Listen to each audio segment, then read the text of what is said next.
내가 드린 수많은 기도들, 내 기도는 왜 응답이 없을까? 기도란 문제를 해결하기 위한 수단이 아니며 내 소원을 이뤄주는 요술램프도 아니에요. 기도는 하나님을 만나 대화하고 교제하는 영적 행위예요.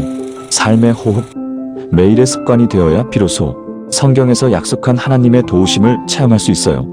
하나님을 찾는 기도를 잃어버린 자들에게 새로운 영적 지도가 펼쳐져요. 성경의 방식대로 기도하라.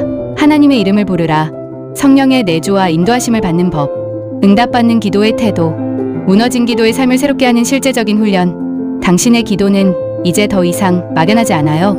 기도의 길을 묻는 모든 이들에게 이 책은 나침반과 지도가 되어 하나님께 이르는 길을 열어줄 거예요. 성경적인 기도 가이드. 전국의 온오프라인 서점에서 만나보실 수 있습니다. 오늘은 성경과 다른 귀신 이야기는 죄다 거시이다 라는 제목을 가지고 생각해 보도록 하겠습니다. 지금은 귀신에 대해 말하는 사람들도 드물지만 90년대만 하더라도 귀신을 쫓는다는 사람이 적지 않았습니다. 귀신을 쫓아낸다는 소문이 퍼져서 지금은 엄청난 대형교회를 이루었지만 시간이 지나자 소문은 자취도 없이 사라지고 지금은 대부분의 교인들이 등을 돌렸으며 최근 성폭행 혐의로 구설수에 오르내리는 S교회 K 목사가 그렇고, 또한 지금은 고인이 되었지만 대적기도라는 책을 써서 베스트셀러에 오른 J 목사는 아이러니하게도 평생 한 번도 귀신을 쫓아본 적이 없었어요. 그런데 입만 열면 귀신 이야기를 했다니 기가 막히는 일입니다. 그러나 여전히 귀신을 쫓아낸다고 주장하는 사람들이 더러 인터넷이나 유튜브에 등장하고 있습니다. 그러나 그들의 주장이 진짜인지 무엇으로 증명할 것입니까? 솔직히 말해서 세상 사람들은 말할 것도 없고 크리스천조차도 영화나 소설, TV 드라마에서 말하는 귀신의 모습을 더 믿고 싶어하죠. 그렇다면 이들이 말하는 귀신 이야기가 진짜인지 아닌지 어떻게 증명할 수 있겠습니까? 가장 중요한 잣대는 성경이 아닙니까? 성경에도 귀신 이야기가 적지 않게 나와 있습니다. 그런데 성경을 제쳐놓고 사람 이야기를 더 믿다니 기가 막히는 일이죠. 예수께서 그의 10제자를 부르사 더러운 귀신을 쫓아내며 모든 병과 모든 약한 것을 고치는 권능을 주시니라. 마태복음 10장 1절 말씀이죠. 예수님이 공생애를 시작하시자 귀신들이 대거 등장하고 있습니다. 예수님의 사역은 귀신을 쫓아내며 질병을 고치면서 회개를 촉구하시고 천국 복음을 전파하셨습니다. 즉 예수님의 사역의 전면에는 귀신을 쫓아내며 불교를 온전케 하고 질병을 고치는 것이었죠. 그렇다면 귀신을 쫓아내는 것과 질병을 고치는 것이 전혀 다른 행위일까요? 예수님과 사도들의 사역에는 항상 귀신을 쫓아내고 질병을 낫게 하는 것이 보편적인 행위였습니다. 그렇다면 귀신 들린 사람과 질병을 치유하는 것은 별개의 일일까요? 아니겠죠. 제가 지금 말씀드렸던 성경 구절을 보세요. 예수님께서 더러운 귀신을 쫓아내며 모든 병과 모든 약한 것을 고치는 권능을 주셨다고 말씀하고 있습니다. 그렇다면 사람들은 다른 불행한 문제가 없었을까요? 가정 불화의 문제나 극심한 가난의 문제, 대인관계의 문제 등 사람들을 불행하게 만든 원인은 수도 없이 많았을 것입니다. 그런데 왜 유독 예수님과 사도들은 귀신을 쫓아내고 불교로 온전케 하시며 고질병을 치유하시는 사역에만 집중하셨을까요?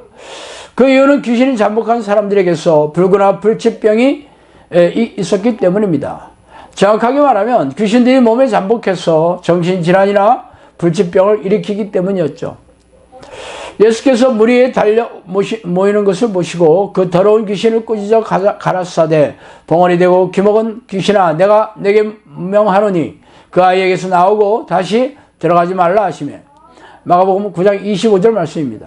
18해 동안이나 귀신 들려 앓으며 꼬부려져 좀도 펴지 못한 한 여자가 있더라. 누가복음 13장 11절 말씀이죠. 예수께서 육지에 내리심에 그 도시 사람으로서 귀신 들린 자 하나가 예수를 만나니 그 사람은 오래 옷을 입지 아니하며 집에 거하지도 아니하며 무덤 사이에 거하는 자라. 누가복음 8장 27절 말씀입니다. 여기 성경에서 귀신 들린 사람들의 중요한 특징을 말해주는 증거가 있죠. 귀신들이 몸 안에 잠복하여 벙어리나 맹인 등의 불구를 만들고 거라사 광인 같은 정신분열이나 간질 같은 정신질환을 일으키고 디스크 협착증으로 등이 굳게 만들었다고 밝히고 있습니다. 그렇다면 귀신들은 위에서 언급한 정신질환이나 불구나 고질병만 일으키겠습니까? 아니겠죠. 귀신들은 어떤 정신질환이나 불구, 지체장애, 불치병, 고질병, 유전병 등을 일으킬 수 있습니다. 그러나 이를 증명하려면 예수님과 사도들처럼 귀신을 쫓아내고 귀신들이 일으킨 고질병을 치유하여 회복시켜야 합니다. 그러나 이 시대의 우리네 교회에서는 교회에서 귀신 이야기조차 하지 못하게 입을 틀어막으며 불치병이나 고질병을 고치는 영적 능력을 보이지 않습니다. 그러나 자신들의 무능과 무기력을 인정하기보다 그러한 성령의 능력은 사도시대에나 있었던 능력이라고 주장하는 신학자의 교리 뒤에 숨어서 비겁하고 옹색한 변명을 늘어놓고 있죠. 그뿐만이 아닙니다. 귀신을 쫓아낸다고 큰 소리를 탕탕 치고 있는 이들이 고질병을 치유하고 있습니까? 그들 대부분은 귀신들이 소리만 지르고 뻗대기만 하면 귀신이 죄다 나갔다고 선언하고 있습니다. 그러면서 집에 돌아가면 예전에 귀신들 현상이 또 나타나서 찾아가 보면 나갔던 귀신이 다시 들어왔다는 말만 되풀이하고 있죠. 이들의 말이 허구인 이유는 귀신을 쫓아낸다고 주장하긴 하지만 정신질환이나 고질병을 치유할 생각조차 하지 않는다는 것입니다. 제가 경험한 바로는 정신질환은 대부분 귀신들의 수행이고 상당수의 고질병들도 귀신들이 일으키는 질병입니다. 제가 축출기도를 통해 귀신을 쫓아내는 동시에 고질병을 치유하면서 이를 증명하고 있어요. 또한 우리네 교회에서 질병을 치유하는 행위들을 가리켜서 내적 치유라고 말하고 있습니다. 내적 치유의 내용은 예수 그리스도의 보혈 능력을 의지하는 기도의 능력으로 치유하는 것이 아니라 억울함과 상처 입은 내용의 편지를 써서 불태우고 바가지를 깨뜨리고 타이어를 쳐대면서 카타르시스를 경험하고 있습니다. 이는 심리적인 치유를 한다면 세상의 심리 치유 방식과 다를 게 없죠. 십자가의 보혈의 능력이 부족하여 세상적인 치유 기법을 동원하여야 하겠습니까?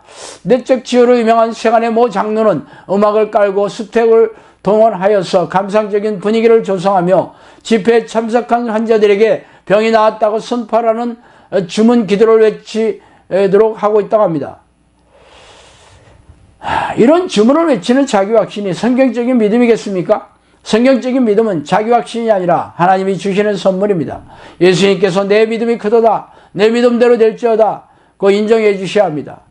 아니라면 백날 나았다고 소리를 질러보세요. 목이 쉴 뿐입니다. 성령께서는 저에게 내적 치유는 기도가 부족한 자들이 하는 방식으로 무당들이 귀신을 달래는 방식과 비슷하다고 말씀하셨어요. 이렇게 교회에서 치유를 한다는 사람들에게서 귀신 이야기나 귀신을 쫓아낸다는 말을 들어본 적이 있습니까? 아니라면 그게 무슨 성경적입니까? 성경적인 축사나 질병의 치유는 동시에 일어나야 합니다. 이렇게 비성경적인 축사나 치유가 우리네 교회에 만연하고 있으니 기가 막히는 일이죠.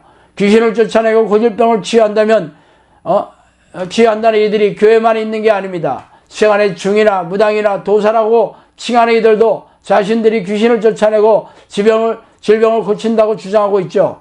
그렇다면 이들의 능력은 어디에서 오는 것입니까? 하나님의 능력은 아니겠죠. 그러므로 예수님이나 사도들이 했던 방식을 그대로 따르며 성령의 증거나 열매가 있는지 날카롭게 분별하셔야 할 것입니다. 아니면 미호경에 사로잡힌 좀비들에게 인생과 지갑이 탈탈 털리게 될 것입니다. 자, 오늘 여기까지 하겠습니다. 감사합니다. 지혜는 열심으로 교회를 섬기는 신실한 크리스천이에요. 교회에서는 집사 직분을 받아 교회의 굳은 일도 충성스럽게 하고 있죠. 그런데 성경을 읽을 때마다 이상하게 생각되는 구절이 있었어요. 예수님과 제자들이 귀신을 쫓아내고 병을 고치는 대목이었어요. 성경을 깊이 묵상할 때마다 성경에는 안진뱅이가 일어나고 소경이 눈을 뜨는 기적이 일어나는데 옛날에는 있던 귀신들이 지금은 어디로 자취를 감춘 거지? 왜 나는 이렇게 열심히 하나님을 섬기는데 여전히 아픈 곳도 많고 인생이 고단한 거지? 누구도 이해할 만한 대답을 해주지 않았어요. 어느 날 지혜는 우연히 보게 된 유튜브 채널에서 신 목사님을 알게 되었고 성령께서 말씀해 주신 귀신의 비밀이라는 책을 보게 되었어요. 지금 시대에도 귀신이 다 없어진 것이 아니라 어느 때보다도 극렬히 활동하고 있고 자신이 하나님의 뜻대로 기도하지 않으니 영적 전쟁을 모르고 싸우지 않고 있어서 귀신의 포로로 살고 있다는 사실을 알게 되었어요. 지혜는 이제 지식에 그치지 않고 하나님의 뜻대로 기도하여 이기는 자가 천국을 소유할 수 있다는 성경 말씀을 붙들고 승리할 것입니다. 이기는 자가 되기 위한 필독서, 성령께서 말씀하신 귀신의 비밀.